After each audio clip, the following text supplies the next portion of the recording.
Assalamu alaikum and welcome to Destination Next, a series of programs in which we will explore new and exciting places around the Greater Toronto area.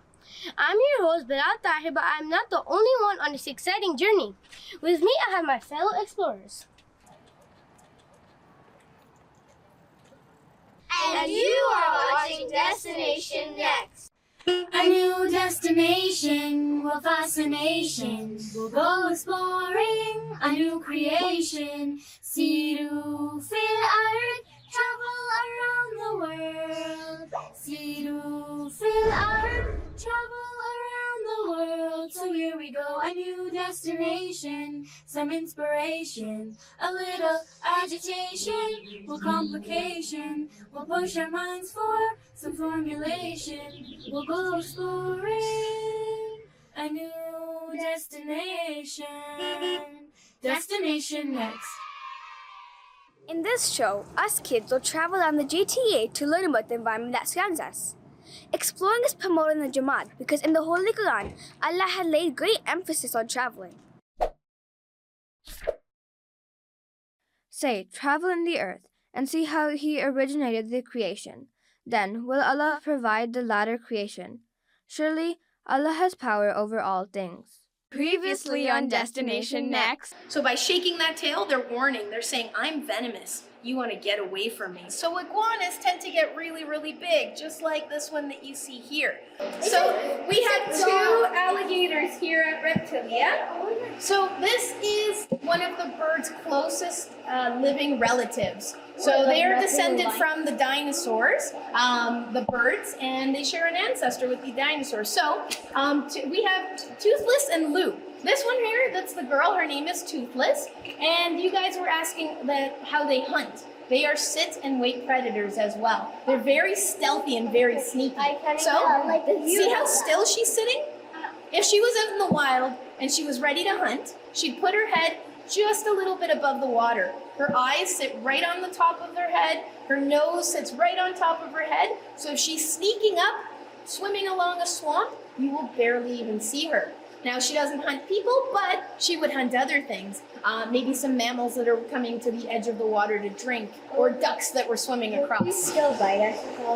Can she still bite us? She has a mouth, so she certainly can. So when our keepers go in there, we've actually worked with them and trained them. They're really, really, really smart. So they know if one of our keepers is going in, they know to go up on the dock and wait for their food. Or if we ask them to go into the water because maybe we have to clean, they listen to those commands as well. What is the thing by the tail? Like the weird rock thing there? That's how we drain the water.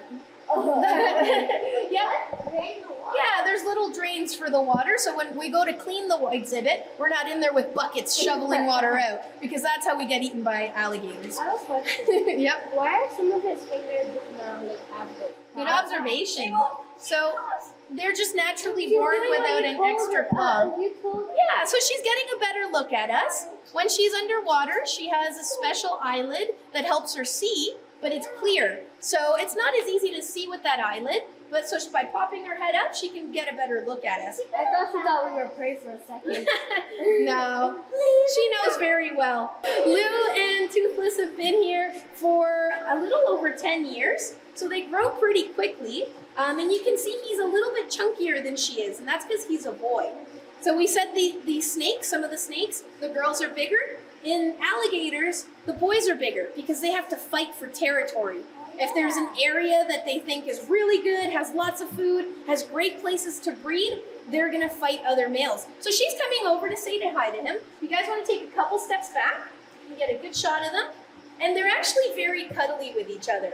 Now, while we don't think of alligators and crocodiles as being, really kind of having those human emotions and feelings, sometimes you'll see them sitting beside each other, or sometimes they blow bubbles at each other through their nose, and that's just telling each other that they really love each other. Isn't that cool? What are the things hanging from the ceiling? Decorations. So see how they're kind of walking by each other going, all's good. They're very inquisitive. So that means that they're looking at us and they're wondering what we're up to. Word of the day.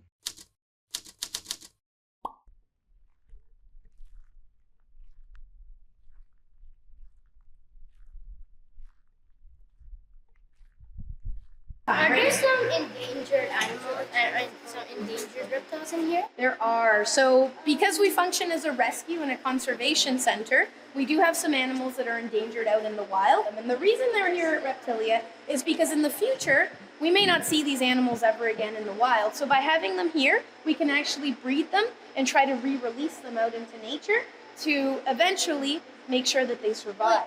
These guys here are called sulcata tortoises, or African spurred tortoises. And you can see that they're pretty big, right? Yeah. So they're actually still really young. We can consider them babies. They are only about 10 years old. Yes, you got it. A lot of people get pets and they don't really understand what they're getting into. So they'll buy a little sulcata that's about the size of a golf ball, a really, really tiny little turtle, very cute. And in only about 5 or 6 years, they're gonna get to be about that size. But they can live to be almost 200 years old, usually 100 to 150. So here in Ontario, we have so many good places to go camping and hiking. And you'll see a lot of different reptiles when you do. But you have to go early in the morning when the sun's coming out, because reptiles are what? They're cold-blooded. Yeah, or ectothermic. They get their heat from the outside. So these are some of the reptiles you'll see here in Ontario. A Blanding's turtle and wood turtles. We have 8 different species of turtle in Ontario, and unfortunately all of them are endangered. So the ones that are here, people accidentally took them home. They weren't sure that they could or couldn't. They did, and that's how they ended up at Reptilia. They're still really young, so in about 15 years when they can start laying eggs, they're actually going to be used in a program where we can re-release turtles out in the wild. I know, I get excited about it too. They're very cute though. But when are you going to release them? Well, it's going to take 15 years to start making babies, so it takes a long time because they live a long time. Yeah, they're not ready yet. What's that sound?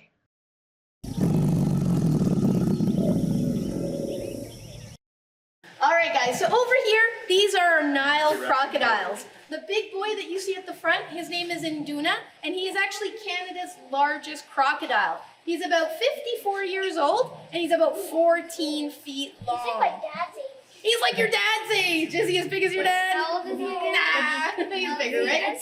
He's 54. So these guys come from South Africa. They live on the Nile River, and if you look up, you'll see the crate that they came from. That's the crate they traveled in from South Africa. We have a friend down there who has a farm, and that farm has helped bring them back from the brink of extinction. All right, guys, let's go take a look at some animals up close and personal. We're going to go into the theater right here.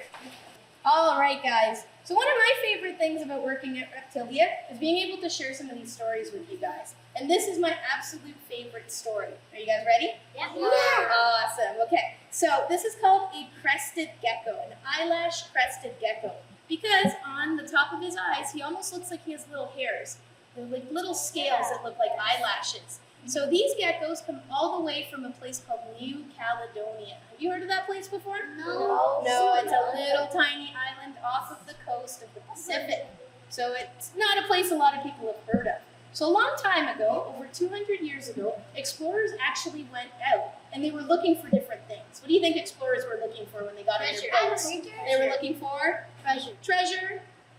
What else? Other creatures? Other creatures, so maybe animals they could farm and bring back home. More land? More land, yes. They were looking for areas and land. And anything else? That's probably about what they were looking for. Maybe spices that they could bring back to trade, because that was a really valuable thing. And they brought interesting people with them on these trips, because they could get really boring. They were trips where they were out there for 6, 7, 8, 9 months of the year out in the sea. So they brought scientists with them.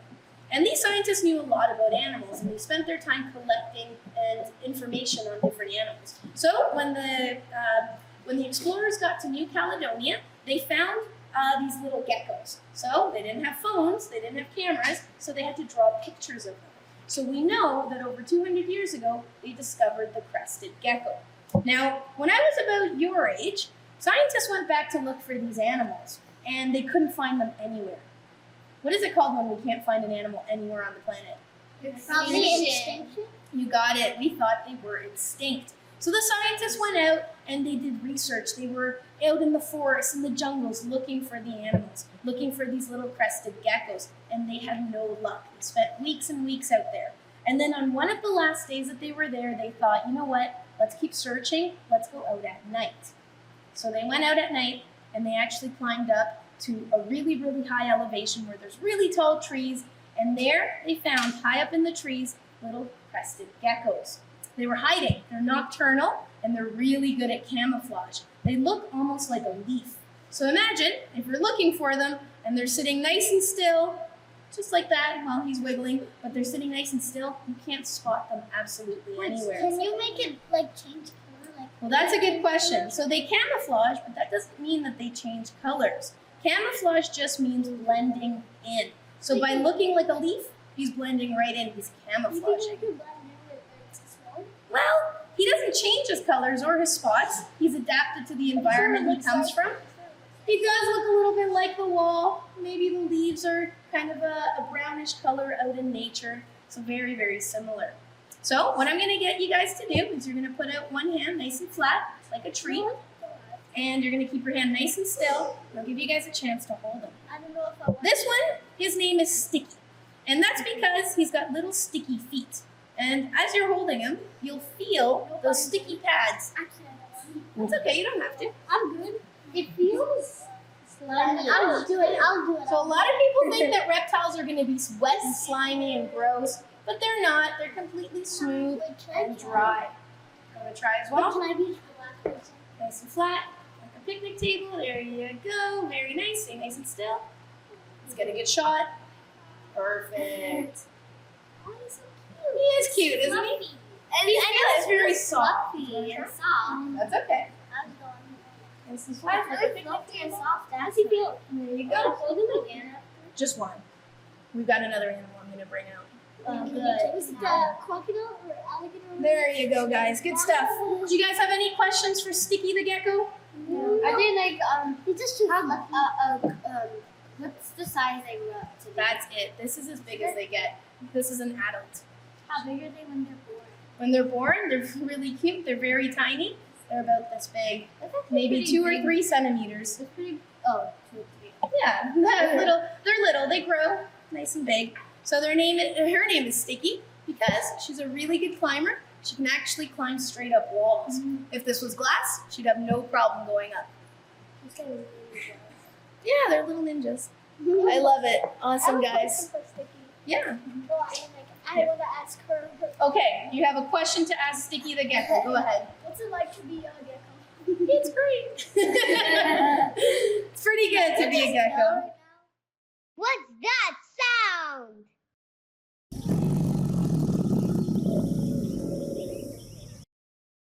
Alligator. Okay, so this is a ball python. Her name is Monty, and they're one of the most common pet snakes on the planet. So the reason we have Monty here is because people sometimes don't really realize how long they can live. She can live to be 30 or 40 years old. Not something everybody is always comfortable keeping. So she's about 11 right now, so she's still young. She's going to live quite a lot longer, but they are very gentle snakes. They're not venomous or poisonous. They're constrictors, so they squeeze their food, and they like to eat little things like mice and rats. Now, when they get scared, what do you guys think they do? Run away? Run away? Definitely they like to run away, and if they can't run away? Curl up into a ball. You got it. They curl up into a little tiny ball. Is that why they're called balls? No. You got it. They're called ball pythons because they curl up tight into a little ball, tuck their heads in the middle, and then they hide from the world if they're scared. Monty's really, really relaxed, so she's hanging out with us with her little tongue flicking out, and people think sometimes that their tongue can be dangerous or poisonous. What do you guys think? No. No, not at all. It's just like our Does it tongue. It does tickle a little bit. It's just like our tongue. It's for smelling the world around them. So if you guys would like, you are welcome to pet Monty. She is very, very soft, and she is not slimy at all. Slimy, sort of plastic. Yeah, very smooth, right? It feels almost a little bit cold. Now, if you don't want to touch a snake, that's okay. Touch your fingernails. It's the exact same material as our fingernails. It starts with a K, right? It's called keratin. You got it. There you go. Perfect. What's that? That's it, guys. We're done. Do you guys have any questions for Monty before she heads out for the day?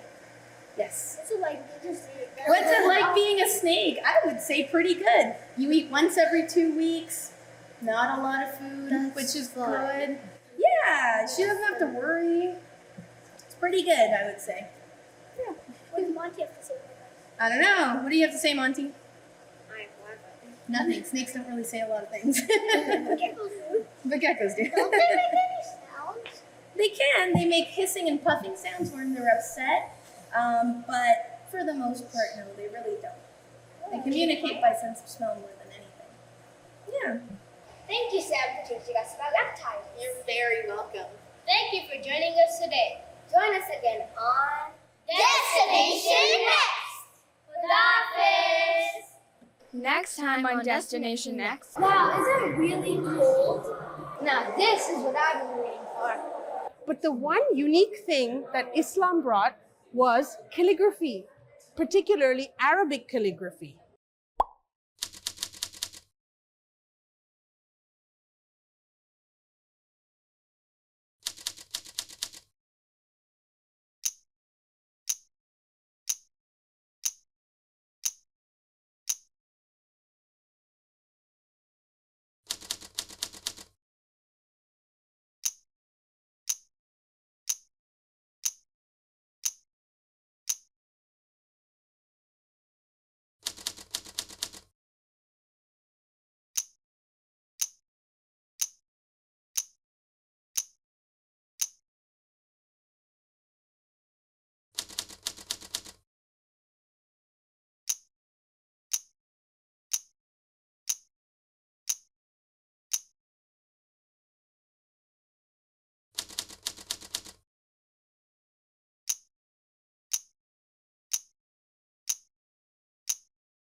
Jazakallah for watching. We hope that you liked our episode today.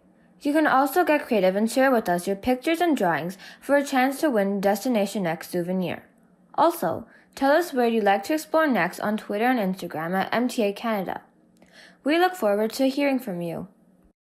A new destination, what fascination. We'll go exploring a new creation. See to feel art, travel around the world. See to feel art, travel around the world. So here we go, a new destination, some inspiration, a little agitation, what complication. We'll push our minds for some formulation. We'll go exploring a new destination. Destination Next.